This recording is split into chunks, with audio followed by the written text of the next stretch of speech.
so windy outside. I was walking in, I was like, oh my gosh, the flagpoles were like, and I was like, ah. Yeah, our plastic chairs in our backyard were going left to right.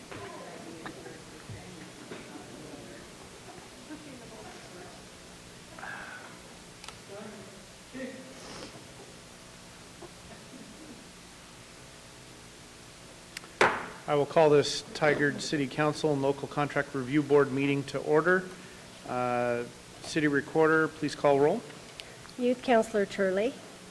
Council President Goodhouse. Here. Councilor Newton. Here. Councilor Lube. Here. Councilor Anderson. Here. Mayor Snyder. Here. Please all join me in the Pledge of Allegiance. I pledge allegiance to the flag of the United States of America and to the republic for which it stands, one nation, under God, indivisible, with liberty and justice for all.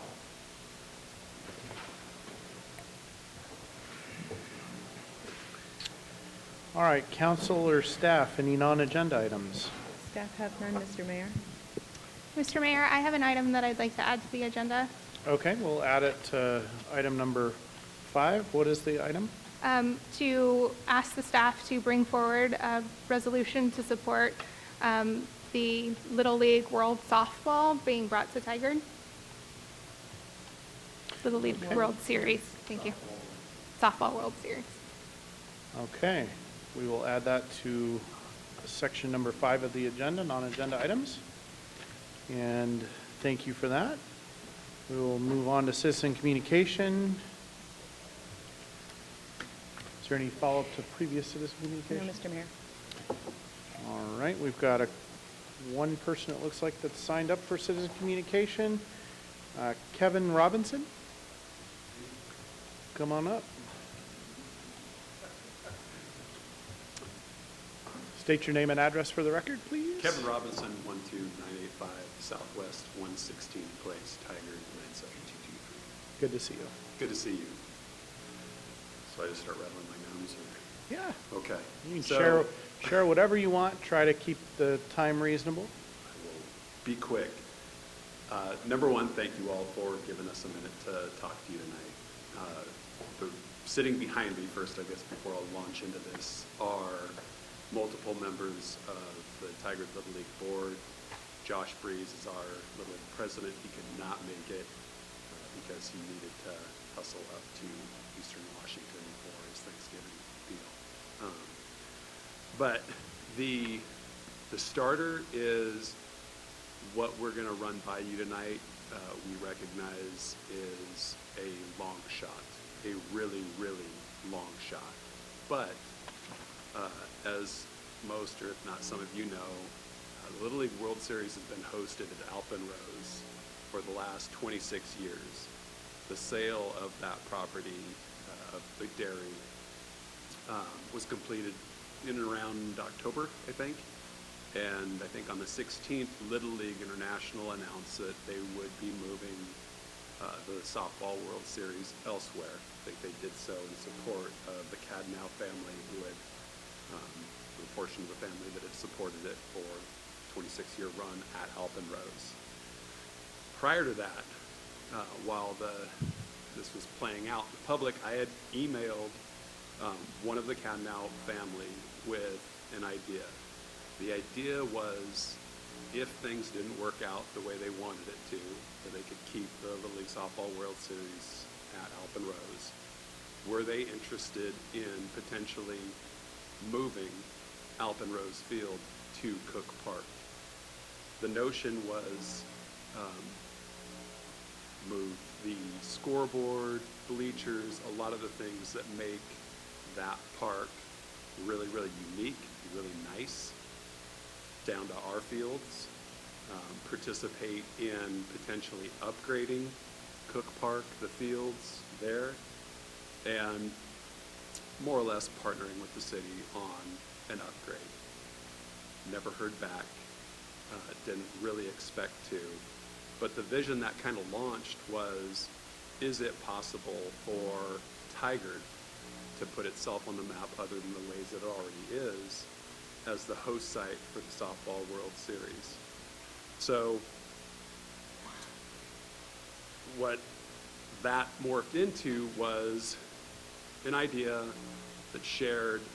Our league president made contact with Little League International, expressed our interest in what that would take. The CEO referred him to Pat Wilson, who's the VP of Operations for Little League International. Pat told him, look, we're already pretty far down the road with some other places. Geez, here's a lot of the things that we would need. Send me a video.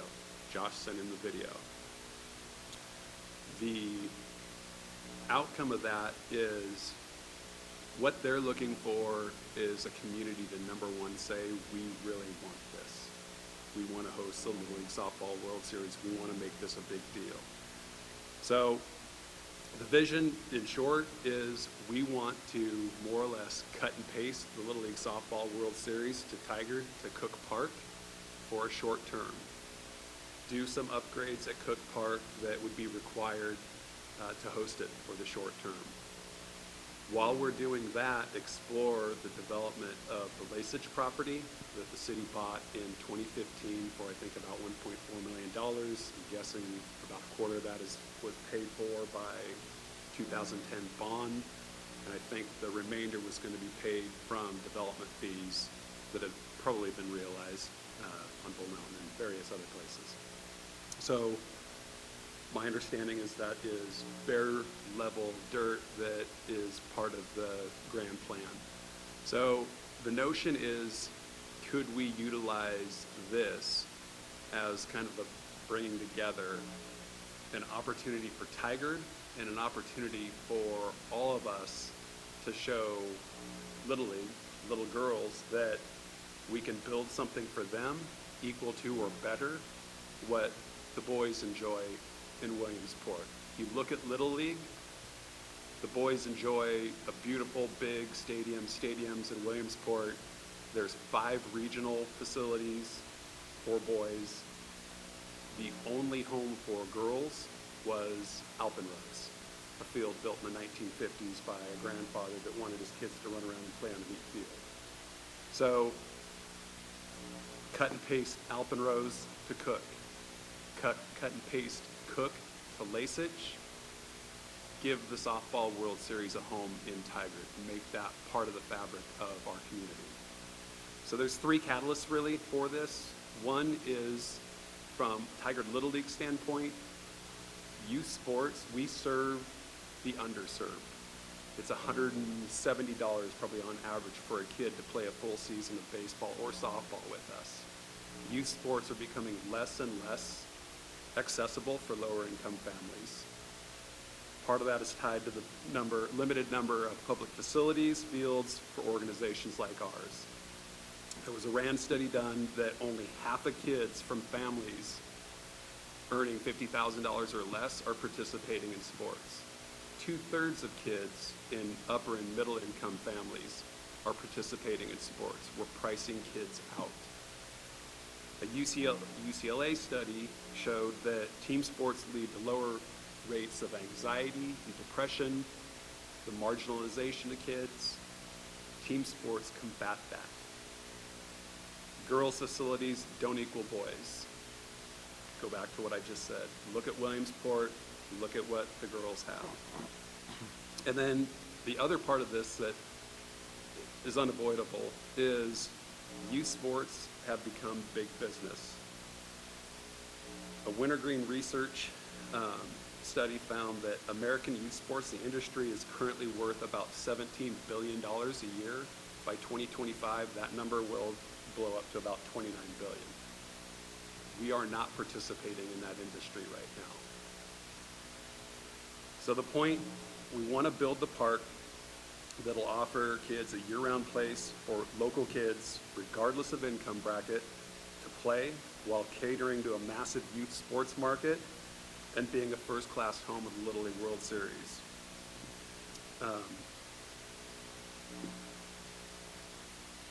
And that's really it.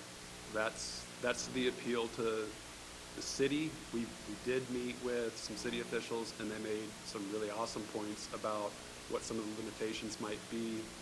We recognize those, we understand those, but we also understand that We're a great community. There's a lot of creative people. We have, I think, a fantastic credit rating. So I think there's a lot of flexibility potential available to us to pursue this. We're not doing this because this benefits Tigard Little League directly in any way. The only indirect benefit to us is two things. One is continuing to improve the facilities in which we play. And two is continuing to nurture the softball community within Tigard to continue growing. We just this year had, I think for the first time in many years, Connie would know better than me, a softball all-star team. We don't want that to be the exception. We want that to be the rule. We want to grow those numbers. And the best way we know how to grow those numbers is to continue to offer the platform that we do, which is a low-cost platform, a low-commitment platform. But you have to do that on fields that kids are going to want to go play on, that are able to be utilized in the sometimes less than ideal conditions that we have here in Oregon. So I think that the limitations to us are there's a million places that have better facilities than we do. There are better facilities in Oregon, Southwest Washington, but there is nowhere in the country that I think people would rather be in August when the Little League Softball World Series is taking place than Oregon. If we could purpose build a component of the Lasich property for this, I think it would be still a long shot, but I think it is something that on the long term, in a partnership with Little League and many others, that would be sustainable. And I think it's worth pursuing. Thank you very much for your comments, and I'm going to ask us that we hold our discussion until it's on the agenda. It will be a few items later, so if you want to stay for that, you can, but I'm going to guess it's going to be 45 minutes. I have to go coach a Okay. fifth grade basketball team, so there's But- some other folks. That, Okay. I just wanted to make sure everybody's expectations were clear. Yep. And we will have a discussion as Councilor Lube has asked. Awesome. Okay? We appreciate it. Thank you very Thank much for you. the time. All right, is there anyone else that did not sign up that's in the audience that would like to speak? All right. We'll move on to item number 3 on our agenda, which is a legislative public hearing to consider an ordinance to adopt updated public facility an updated public facility plan. I will open the public hearing. Hearing procedures, anyone that wants to offer testimony will be allowed to do so. There's a sign-up sheet at the back of the room that is now in my hands with no one that's signed up.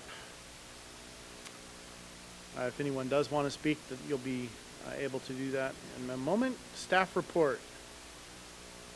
Planner Smith. Hello. Good evening, counselors. My name is Lena Smith. I'm an assistant planner in the Community Development Department. And tonight I'll be presenting on Tigard's Public Facility Plan, or the PFP. To start off, when we talk about public facilities, we're referring to stormwater, water, sanitary sewer, and park facilities.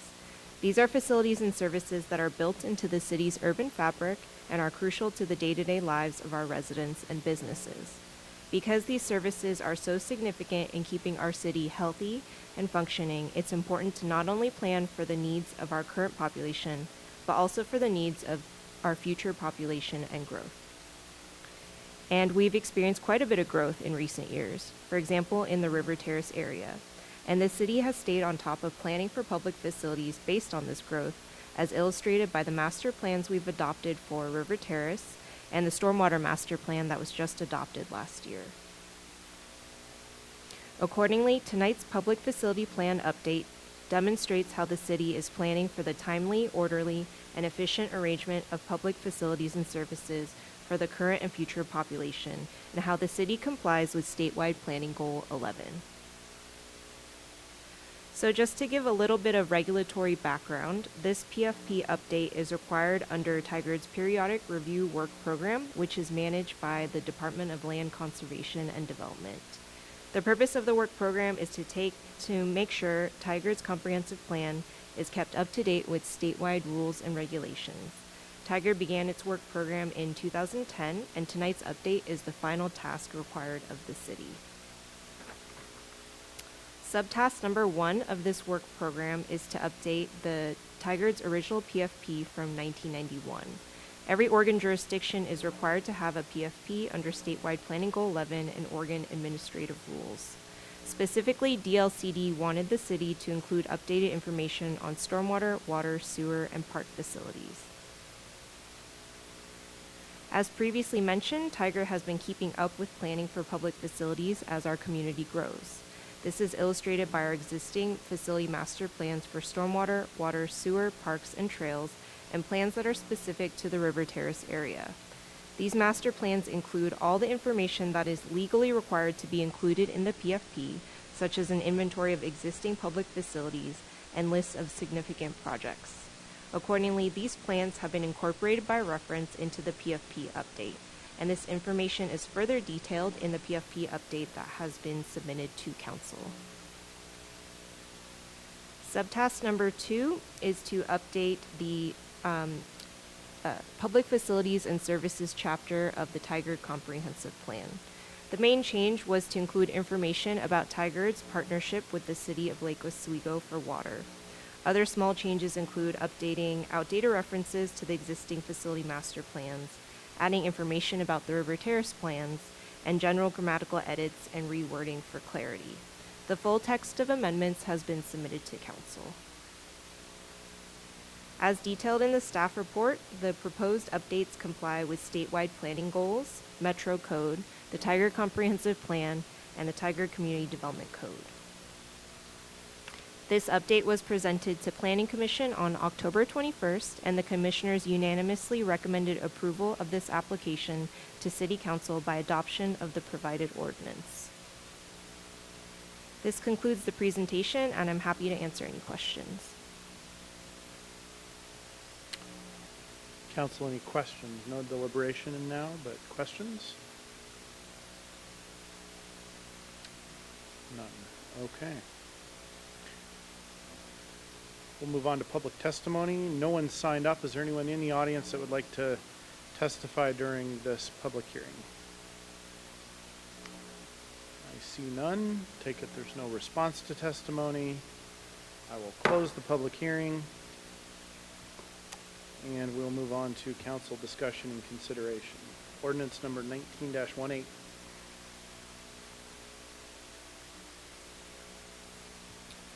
Well, the comp plan was going to have to be updated anyway, as these things go along. So that's just kind of a housekeeping part of it. Otherwise, obviously, I'm in support of this.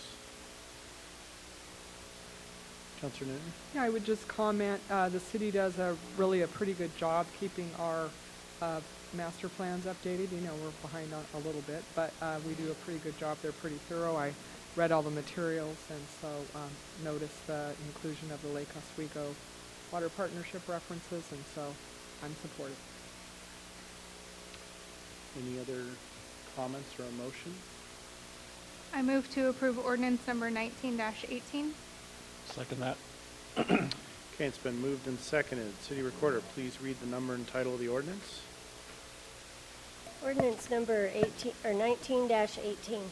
An ordinance adopting comprehensive plan text amendment CPA 2019-00002 to update the Tigard Public Facility Plan and to update the Public Facilities and Services chapter of the Tigard Comprehensive Plan. Any further discussion?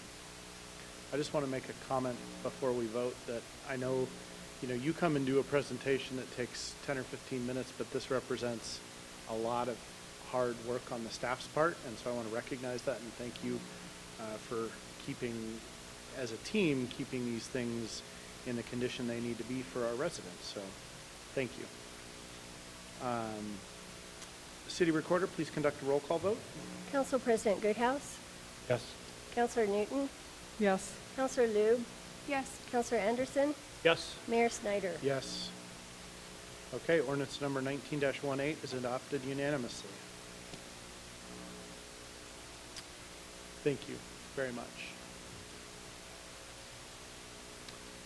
All right, next item on the agenda is to receive a capital improvement plan update. City Engineer Faya.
Am I on now? Good evening, Council and Mayor. Lori Faya, City Engineer. So, on about a quarterly basis, I try to come and give you an update about the status of all the capital improvement projects. It's a rather extensive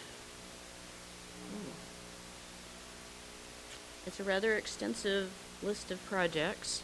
We usually have about 40 active capital projects each year. It's usually representing about $10 to $20 million worth of public expenditure. So it's quite a bit of work that's ongoing. There was a presentation that was attached to the agenda item summary.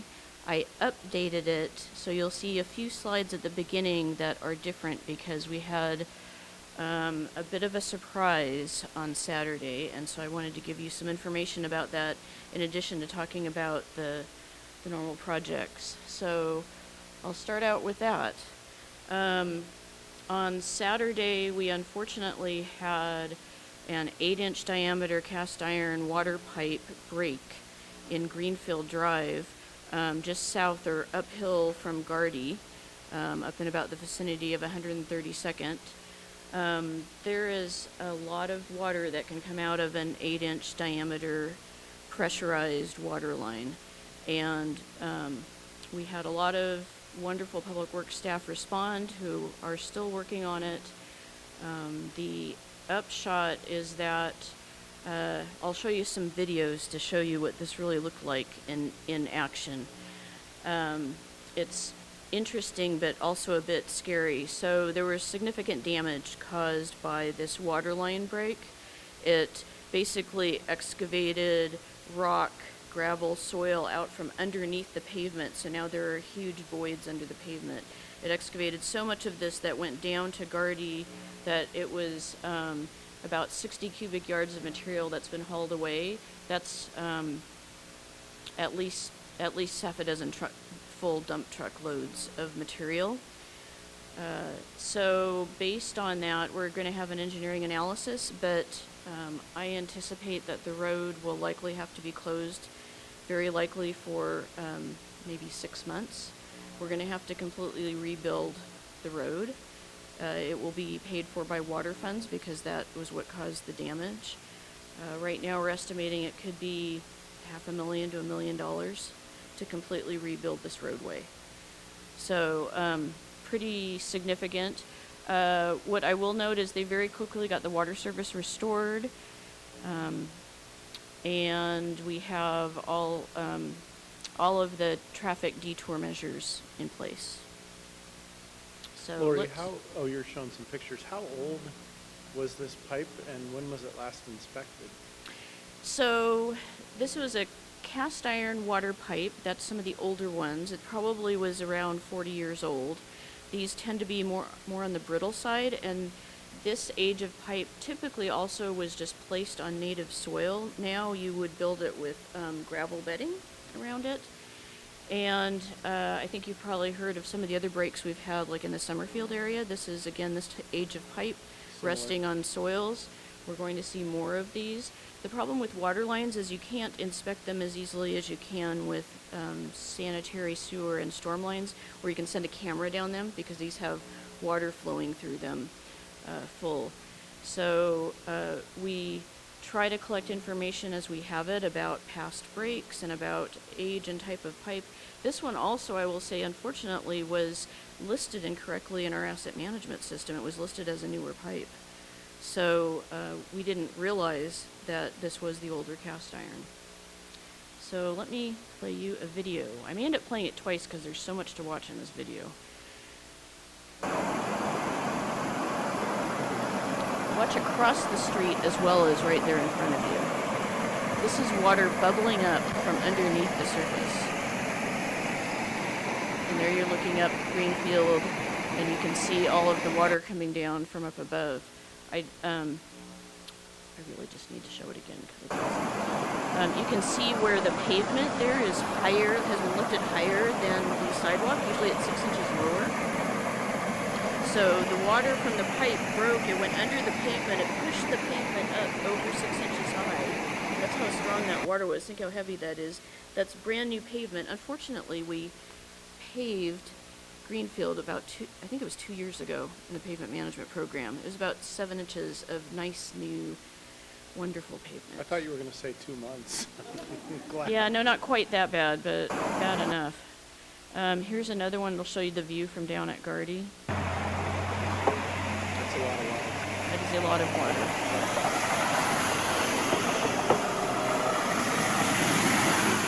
And that gravel that you can see, that's pretty large gravel. So that all was pushed by the force of the water. It came up between the edge of the pavement and the gutter and pushed all that gravel out onto the top of the street and down to Gardy.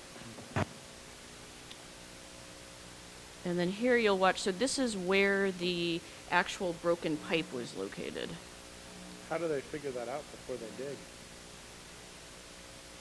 They should know that from where the water was popping out. Okay.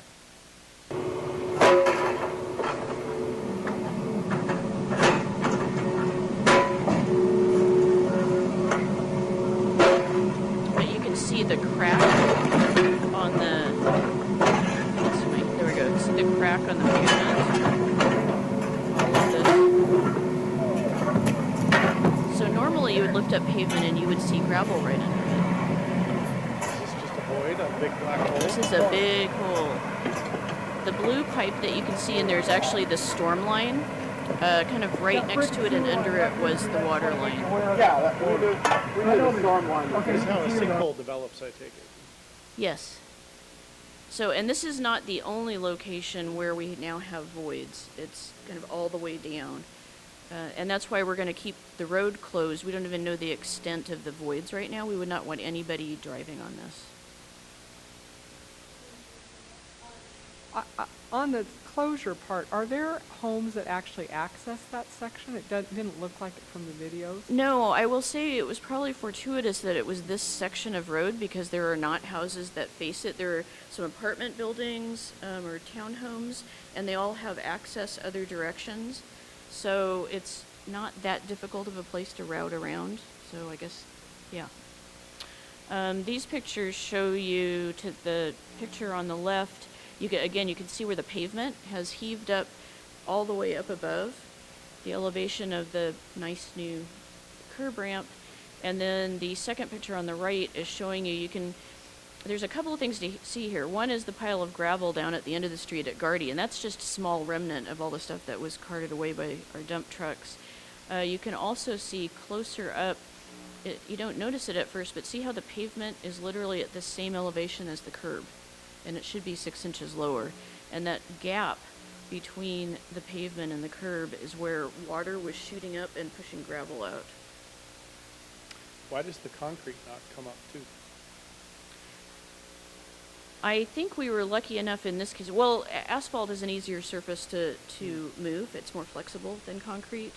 And I think because the pipe was in the middle of the street, the water was following the gravel downhill in that direction. But I think we're fortunate we didn't lose that as well. We're going to try to see if we have an opportunity to save the sidewalks. I don't think there's any saving any of the pavement. We're going to have to dig it up and rebuild the whole base. And the other problem is, and the reason why we're probably talking about a good 6 months, is because you can't pave in the winter. You won't get a good product. So, and then this last couple of pictures shows you, here's the broken water line and crews cutting the pipe, and then the replacement segment. And we'll be monitoring this, and we're looking at either, we'll monitor it to see if it holds, and hopefully there won't be breaks on either side. But we're also kind of fortunate in this location where there's also a 16-inch diameter water line under the street, and so we're looking at the opportunity to reconnect services to that line instead, and perhaps we'll be able to abandon this one. So again, all that's being looked at right now. So that's what I have on the breaking news. I have a quick Yeah. question. So you mentioned earlier that that was cataloged wrong. Yes. As far as that, you know how that happened, and are we going back through and checking to make sure that nothing else is cataloged wrong? Oh, I'm certain there's probably more errors in our asset management system. We obviously do our best to get all the correct data in, and So there's like hundreds of thousands of items in there, right? there are. So as we find them, we correct the data. I think you may be familiar that we are in the process of looking at some new asset management systems that I think will be much more helpful, and that will work more directly with our GIS system, and should help us with being much more able to evaluate the data we have and plan from that data, so that we can produce more reports and maps that show us, for instance, where the oldest pipes are in the city, where the ones that are most decrepit, those types of things, and do better planning with that information. So with that, I'll move on to my normal presentation. I know I don't have as much time, so I will try to just quickly go through, but please ask if you want me to stop on any particular projects. I think, as you know, and I also sent out in last Thursday's council packet, there was a whole bunch of paper that represents our project management reports with the status of each project, so there was a lot more detail sent around. This is kind of a summary, and I do it by type of project. So first, parks projects. And I think the ones that I'll mention here are that the Tigard Street Heritage Trail, as you know, is under construction. I will note that because of some delays and contractor difficulties and some coordination with the artwork that's yet to come, we are looking at probably having to have construction go certainly through December, and we'll kind of see how weather works for us. Right now we're having some issues with finishing the paving because of the cold weather that's upon us. Also because of that, I just signed today allowing for some limited construction to occur in the vicinity of Tigard Street and Main Street between Thanksgiving and Christmas. As you know, we normally have a prohibition on that, but in this case, we'll be able to flag people around it, and it makes a lot more sense for us to try to get this project complete rather than to put it off for a month. Let's see. I'll just mention in regards to all the Fano Creek Trail projects, we had a very nice open house on November 20th over at the library. We had quite a few people come through and learn about the status of our trail projects, where we're designing 4 segments of trail. We're doing the planning for the last segment of Fano Creek Trail between Bonita and Durham roads, and we're also, doing a project where we're evaluating what types of amenities like wayfinding and benches and other types of elements that people desire along the trail. And we're working on a joint project with Washington County, Clean Water Services, Beaverton, and Tualatin Hills Park and Rec District to look at a solution to the flooded trail under Shoals Ferry Road. So all of those projects were highlighted at that open house. The Parks Master Plan is now underway, and you'll see more information about that. We will have quite a robust public involvement program with that. Similarly, Universal Plaza will be getting underway soon.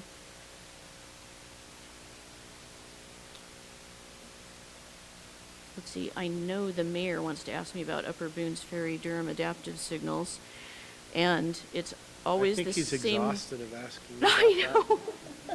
It's the continuing story of who is making the project wait. So for a while, it was ODOT because they were sued in regards to Americans with Disabilities Act, and they had to decide if we needed to add a bunch of elements to this project. We got through that and determined that we don't have to do a whole lot. However, now Federal Highway Administration has to approve the software that's been selected for upgrading these signals and making them be adaptive and work together. So I am hoping in the next year we will see a complete project. I really think this is exciting technology, but it is taking a long time to get it in place. I think, as you know, Roy Rogers Road is under construction, a lot of work there. 121st Avenue, that's a very exciting project to add sidewalks and bike lanes, and we've had some good open house input, and so far I think it's been all positive input about that project. The 72nd Avenue study I will talk about in a minute. That's one of the handouts I gave. The North Dakota Street Bridge Replacement Project, the consultant selection is underway for that, to design that replacement. The tricky part we'll have is that we have North Dakota Street Bridge that needs to be replaced soon. It only has a temporary repair on it, and we are worried about it. There's the Tigard Street Bridge that has to be replaced after that, and somewhere in there, ODOT is also going to be adding lanes to Highway 217, and part of that, I think you'll recall a presentation from ODOT about how they're going to close the Hall Boulevard crossing over Highway 217 for 6 to 8 months. They're still working on the exact timing of that, but we're in close coordination with them so we don't have too much traffic-mageddon at the same time. And yeah, hopefully not. Hope it will spread out the pain. But we also need our bridges to be replaced, so more to come on that. The Transportation System Plan update, the request for proposals is being prepared for that, so that will be great. We need to update our transportation system plan. I think that'll be wonderful work, and it'll have a lot of public involvement. Main Street Phase 2, the consultant contract is awarded, and we're getting ready for our startup meeting, so I'm excited about that one as well. Oh, and the Freewing Street sidewalk infill, that's a small project, but these are great. This is an opportunity with a CDBG grant to fill in an important sidewalk gap. On the water side, we have some big projects getting started now. At the bottom of the list is aquifer storage and recovery wells. The consultant selection is underway. That will be to rehab those wells so that is a reliable system, because in the future it's going to be very important that we have the water that is stored underground available to us during dry summer conditions and as a backup source. And at the top of the list is the Cache Reservoir project. We've delayed the start of that a bit, but we're ready to get started in January to do consultant selection. We've waited for the new qualifications-based selection rules to go into place.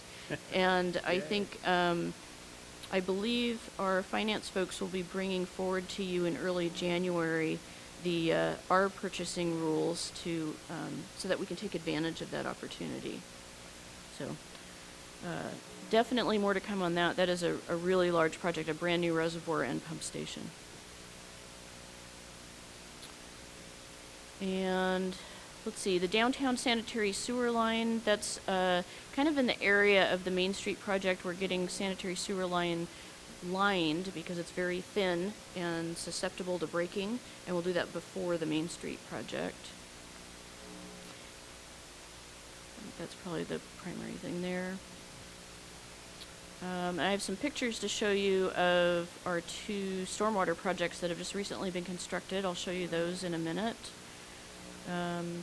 Another important one is the Tiger Triangle Stormwater Plan is now underway with Clean Water Services leading it. That is our opportunity to, kind of on a regional basis, decide how we manage stormwater, hopefully rehabilitate Red Rock Creek, allowing for not only for it to be able to convey flows and not have so much erosion, but also so in the future we can have a trail along it, and hopefully so that development in the Tiger Triangle can pay into that project instead of having to each build large stormwater management ponds on each of their development sites. But we have to get the plan in place and approved by Clean Water Services first. And I think it's next Tuesday you'll see the ADA plan come before you for your consideration for adoption. And the Public Works facility work will be, the chartering is underway for that. We've been coordinating that with planning for the future of all of city facilities, but Public Works needs a new home, and we're starting to look at that. So let me briefly mention a couple of projects. The 72nd Avenue study I handed out, and for anybody who in the audience that's interested, there's a handout that looks like this that's in the back at the podium that describes where we sit on this project. This is really important for us. It was defining what 72nd Avenue should look like through the Tiger Triangle and how it can be constructed and reconstructed in the future so that it supports our Tiger Triangle vision for mixed-use development. So this has been ongoing for about a year, and we will also be, we're looking at what we need to do to adopt probably code changes and possibly an update to the transportation system plan. So this would be coming before you to consider. The current transportation system plan identifies the future of 72nd Avenue as being 5 lanes with bike lanes and sidewalks. And there was a desire to look at, could it be less than that? Could it accommodate more multimodal type purposes? So more of a focus on bike and ped and transit as well as cars and freight. There were a lot of things to handle because that's a very important roadway. And so this plan, we had several opportunities for the public and for adjacent property owners to provide input. This slide shows what folks told us were their priorities. So people really want a protected bike lane, not just one that's separated by, say, a stripe, but one that's physically separated from the roadway. Definitely want sidewalks, wide sidewalks with amenities on them, more safe opportunities for pedestrians to cross. They want on-street parking, which is not currently in the TSP. They want, like I said, aesthetic amenities. And there was mixed responses on 3 lanes versus 5 lanes. Lori, will you just, I know I have a little more info on that than others, but would you mind, I think it's fascinating what you guys are planning to do from that, the 3-lane, 5-lane, and the right-of-way. Do you mind mentioning? I will. More, or were you already going to do that? I'm sorry. You're a great lead-in. Sorry. And so that's kind of, obviously you can't really see this on the slide very well, but generally the staff recommendations are a little bit different all the way down 72nd. So basically, if you think about where Dartmouth crosses 72nd, because this whole study is from 99W down to Highway 217. Dartmouth kind of crosses through the middle. When you look at the demands and traffic and all of that, there's a big difference north of Dartmouth and south of Dartmouth. So north of Dartmouth, the proposal is for 3 lanes, so that's 2 lanes with a center turn lane, the separated bike lanes, a wide sidewalk, parking, except for when you get up by where you would cross over Red Rock Creek, and we would have it narrower where it crosses the creek. On the south side of Dartmouth, down to Highway 217, is where we had more difficulty dealing with the different issues of how do you accommodate a whole lot of traffic, plus the desire to have it much more friendly and safe for pedestrians and bicyclists and all of that, and not have it be a really huge wide cross-section, because if you went with 5 lanes plus really wide sidewalks and bike lanes and parking, that is a huge cross-section, and you're starting to take out a lot of property along the way. So I think what the mayor was alluding to, we talked about this in a transportation strategy team meeting, was that south of Dartmouth, what we've come up with as, I'll call it a staff compromise on this, is to have, it would still be what you could call 5 lanes, but the lanes on the outside would be available for parking during most of the day, but during the peak driving hours in the morning and in the evening, it would be no parking and they could be used for travel. People may be familiar with streets like that in Portland. Halsey, Division, there's a number of streets that are like that. This would be a brand new thing for us. Those streets tend to be ones where they've been more retrofitted, so they've just kind of put up these signs that said, can't park at these times. And I think sometimes that causes difficulty. I think since we have the opportunity to actually design it, we can make it more visible and obvious how this will work. But I think what works for this is it allows us to accommodate the traffic congestion during the congested times of day, but also allow for the parking and the other uses during the rest of the time. So You also talked about how it'd be flexible in the future, like 30 years from now, if the right-of-way is there and you need to change right. the use or how it's configured, it's much easier to do that. I thought that was really creative. I commend Thank you. the staff team on that. Thank you. One quick question. So, between 72nd and Pacific Highway on the west side, so future streets, are those just in case something changes with those businesses there? Those are future streets, or, because some of those are going through parking lots, businesses? Yes. So that is, if you look at the transportation system plan, but also the plans for the Tigard Triangle, they envision what would things look like in the future. The idea in the triangle was to eventually have more of a grid type transportation system. So that means you envision someday when there's redevelopment that these streets will be created and extend through.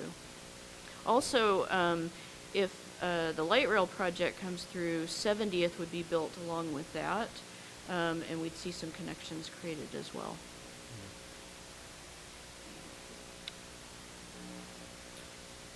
So, and then I just really quickly, in addition, had a few pictures to show you.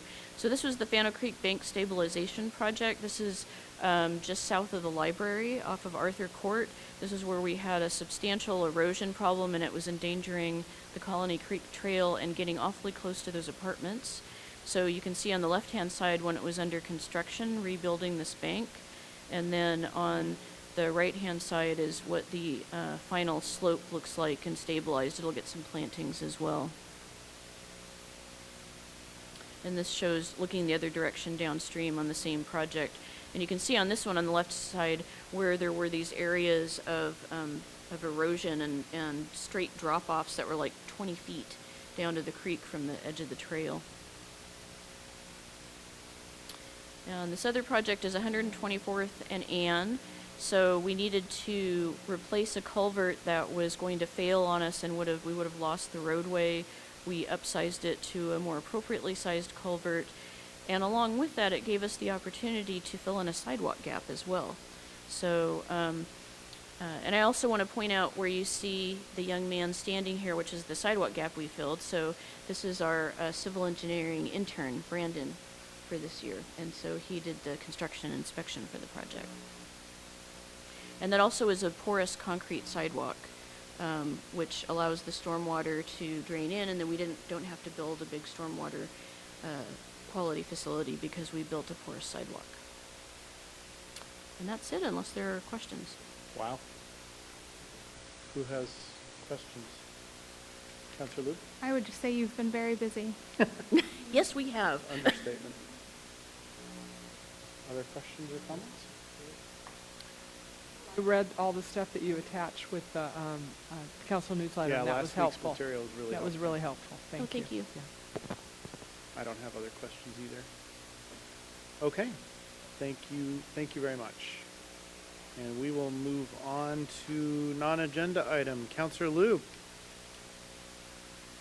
Thank you, Mr. Mayor. I think Mr. Robinson spoke pretty eloquently about some of the really positive things this could happen to bring the Little League World Series of Softball, got it, to Tigard. And a couple of the things really strike out to me as this is sort of a once-in-a-lifetime opportunity to go out for this. This is a moment in time in which we can make a decision to really say, is this something that our community wants, as far as not only what it'll say to our little girls who are playing softball and providing additional facilities, but to also providing an additional park space for our community and additional fields. The Little League, Tigard Little League came to the Parks and Rec Board last week or 2 weeks ago and talked about how fields are disappearing in the area and it's becoming more and more difficult places for them to play. And I just firmly believe that there's so many benefits to having kids in sports, especially sports that are financially able for people who are not playing those higher end sports to do it. I think the access part is really important. But what they're asking for is a resolution for us as a council to say that this is something that we would like to see in Tigard and that it's something that we want to go after it. There's obviously a lot of questions, especially as far as how it would work with Cook Park and eventually the possibility of moving it to Lasich. This is just the first step in order to get us in a serious part of the conversation because the Little League World Series I don't think is going to take us seriously or really take a look at us without us stepping up as a city and saying it's important to us. So that's why they're asking us for a resolution. And so your ask tonight is a resolution to support exploring this? Yes. Is that the... Yes, to say Is that that what the we resolution want to is? explore it and this is something that we would like to see in Tigard, that we want here. And do you have a draft resolution, or you're suggesting that staff come back with one? I'm suggesting that staff come back with one, but I'm willing to work on it and work with it if this is something that we want to move forward. Okay, what are other people's thoughts? Council President Goodhouse? I think it's a great idea. I mean, we're a growing community. We're a great community. We're with all the different highways intersecting. With the direction we're going, hotels being built, we're also, would bring more transit logic tasking to the community. Put us on the map where we already have a lot of great things. I think we're aligned perfectly to handle this, especially with what's going on at the mall. There's a lot of other things around that will draw it so where people can stay and check out other areas. So I think it'd be great. And I know that when Tom and I were in DC last year, Nike's got a lot of money too that they can do towards ball fields. So there's also ways to look at that where we can partner with people to find resources. But I'm all in favor, and I know the benefits of sports. My kids were all of them. Talk to teachers, and that can make the difference between a kid getting through school or not, or dealing difficult times. And the more we can put into it, is I think the best thing we can do. Councilor Anderson? Okay, well, we're certainly supportive of Tigard Little League, and we want to continue that. We have to be careful here. We're going to explore this with private money. Nike, potentially Adidas, potentially Little League International, the state Little League as well. We have to make sure that we have different buckets since we're going after a levy for police and safety, that our citizens don't think that we're throwing all of our money into Little League fields and not supporting the police like we should. Different buckets of money. We just want to be clear about that. The Lasich property has been looked at for years. It's a perfectly flat, beautiful piece of property that will be a diamond, no pun intended, of the community. We were planning on it about 10 years out. Right now it's outside the UGB, the growth boundary. So there's some work to be done there.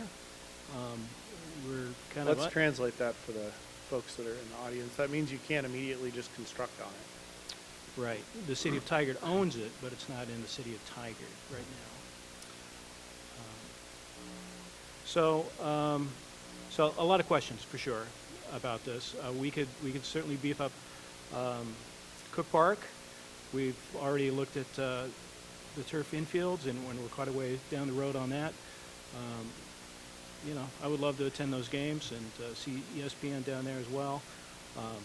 So I would be supportive of this resolution. Just know that there's a lot of work to be done.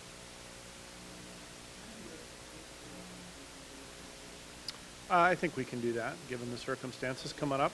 Just, yeah, come on up. State your name and address for the record. Marcus Perez, and I live at 11675 Southwest Fairview Lane.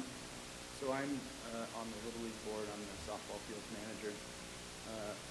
Some things to consider, which I know you're all super intelligent folks, and you probably have thought through this already, but I just want to make sure that they're brought to your attention in this public forum.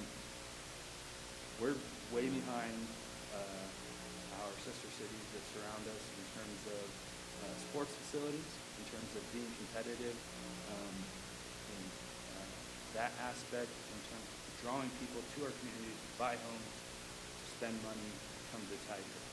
I brought this up at the PREP meeting last month.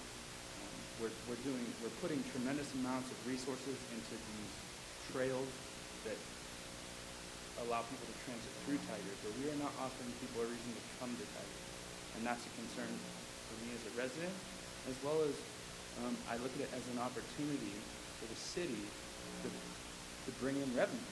I mean, as a parent myself, I go and spend an exorbitant amount of money in Newburgh every weekend, probably 6 months out of the year. And Beaverton and Portland and all these other surrounding cities, but I don't spend any of that money that I do by way of tournaments in Tigers. That's an opportunity for us. That's an opportunity to bring people here to show them what we have to offer, as well as to capture that revenue to improve other facilities, to do these other capital improvement projects. So I think that's really something for us to think about. I think that when it comes down to it, we really have to consider what we're offering the taxpayers. And people that travel through on trails aren't cutting it. And I appreciate the trails are great, they're nice, we use them, but they're not bringing in revenue. People don't stop on those trails very often. They run right through, they bike right through. So if we could look at these things as dual purpose in terms of serving your constituents, our taxpayers here in Tigard, as well as a way to generate revenue, I think that it would serve us all in the long term. And so I hope that you guys genuinely consider this on the shorter term as opposed to the longer term, because I heard you say, Mr. Anderson, that the Cook Park turf fields you made it sound like those are down the road project, and the sooner we get Cook Park into more of a year-round facility, the sooner we can actualize some of those revenues from bringing people to Tigard for purposes of sporting events when we are in less than ideal conditions. So I appreciate you guys listening, and I hope that you consider that going forward. Thank you. Thank you. Just a clarification, the Cook Park fields are underway with CIP, so it would be within a year or two. Okay. The Lasich property would be down the road, maybe 10 years. Yeah, and we have two issues, right? We have the softball World Series, which is a different issue than just basic park infrastructure. Absolutely. In terms of getting Cook Park going, that's the softball World Series, that's got to be that's got to move quickly in order for us to have a chance with that. Okay. For the Lasich property, Cook Park now is stuff that is good. Understood. Thank you, folks. Thank you for your time. Continued, Councillor Newton and/or Youth Councillor Turley, you might want to weigh in on this, but No, you go ahead. I'm really glad that the resolution was brought forward. I think that the statement that's being made with Tigard being able to support additional facilities for youth sports, specifically young girls sports, is one that's very needed, and I think that girls in the community will be very appreciative of new facilities and the city stepping up to the plate, no pun intended, to support their activities. Well, I'm going to have a ton of questions. go, Councillor Newton. Because, I'm very supportive of the concept, but we have to think about what we have underway already. I'd be interested in knowing if we took this on, what projects that we're working on now are going to change. You know, we have a park CIP that we're working on, so I don't want to sound negative. I'm supportive of the concept. The other thing people need to realize is Tigard has a significantly lower tax rate than surrounding communities, so we don't have as much money to give to things like parks and recreation. Beaverton's is over $4, ours is $2.51. Beaverton has Twalton Hills. So again, I'm not unsupportive, but I have a ton of questions. So I just would want to know how this affects work projects that we're working on now, what kind of a financial commitment, you know, we have to make here. So I guess for the resolution, just to say we support the concept is fine, but I guess I'm a little bit nervous about what kind of a commitment we're making, not knowing what that actually means and looks How long like. would it take staff to put together a reasonable, like, this is what it would take type of response? I assume the resolution would not take a ton of effort to say, Tigard City Council is interested in this. That's one thing, but Yes, the other is, I'll let Mr. Rager give his estimates. We could bring a resolution of support for exploring the concept of World Series in Tigard easily, quickly. I Yeah. think some of the other questions about what it means for our work program and what the projects entail might take longer. Good evening. I don't have answers for you just yet as to what is expected of city staff to support the World Series for this coming summer. We just had a meeting with representatives from the Little League last week, and there are a lot of details that still need to be discussed. So we're happy to meet with them again and talk about that. There were a couple of, our homework for last week was some logistical ones. One, Southside Soccer Club has the practice soccer fields reserved for their purposes during the time that the World Series will take place. So the question was, would they be willing to give those up for that event? The answer was yes. They had a meeting last week. The second issue had to do with the fact that we have community concerts. And the goal for this next summer is to have 4 of those. So our recreation coordinator had already scheduled those for Cook Park, and they happen to land on the 2 Wednesdays that 2 of the 4 concerts land on the Wednesdays that would be affected by the series. So we think that we would be able to relocate those or reschedule those. We're going to wait on that until we know for sure whether or not the national group would select Tigard for this. But there's work that would have to be done. The things that were mentioned by the Little League last week include a perimeter fence around the entire field 1 for security, replacing the outfield fence, and there's a need for an announcer's tower. For this summer, there's no way an announcer's tower will be able to get through permitting and land use. So the thought was that ESPN would bring something like that in temporarily. There may be other things that just hasn't been discussed yet. So I would have to come back to you and let you know. Mr. Rager, is it possible when we actually consider the resolution, we might have a little bit more definition around it, what it would take for next summer? Again, I am supportive of the concept I am supportive of the concept, but I do have some concerns about what this would take, and I don't want to mislead this group thinking that we have the ability to do this if in fact, you know, it's gonna be a heavier lift for us. and I mean, I'm getting the distinct sense from some of the community conversations, et cetera, that this is something that if we want the city of Tigard to be the home to the softball World Series, the Little League Softball World Series, we have to move at a speed that we probably don't usually move at. I mean, just to call that out. So So that means like figuring a lot of stuff out between now and next week and having a resolution and, you know, like, I guess pushing ourselves in a way that we don't typically do. So I want to acknowledge that and say, I think it's worth it and I think we should do it.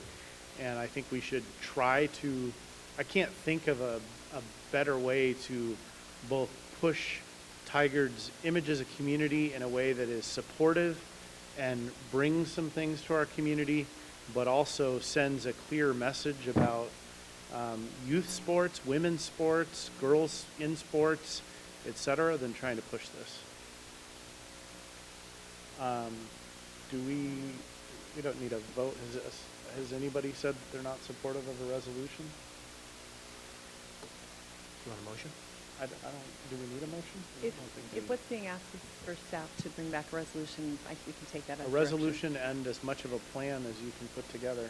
I think that should probably include the timeline for if we're supportive of the effort to explore what the city's role is and what that means for the schedule.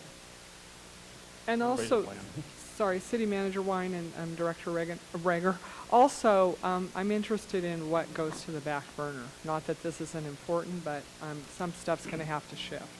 And I think we need to know up front what that is, Yeah. because that It may may be be- stuff that's important to the community as well. So, you know, just wanting this group to know, okay? So something can come back next week, Um, at least the The- resolution? I don't think it's possible to do it for December 3rd. We can probably do it for the 10th or the 17th. And I'm unaware of the schedule or the timeline for the application at the national level, but I believe that if we could prepare something by the 10th, that's I was doable. not aware until tonight that there was more asked of us than the two items I mentioned earlier. So, no, I do not believe I'd be able to come back to you next week prepared. We've got staff out the rest of this week, but for the 10th, we can commit to that. Is a resolution on the 10th of December fast enough for the Little League team?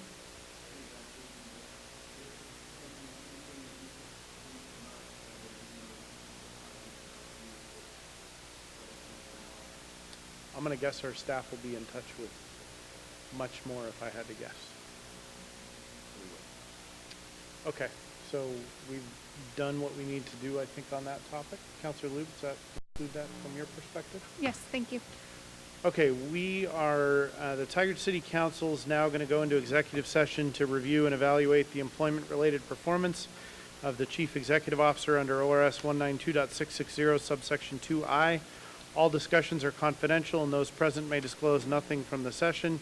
Representatives of the news media are allowed to attend executive sessions as provided by ORS 192.660 subsection 4, but must not disclose or any information discussed. No executive session may be held for the purpose of taking any final action or making any final decision. Council will adjourn from the Red Rock Creek Conference Room at the conclusion of the executive session.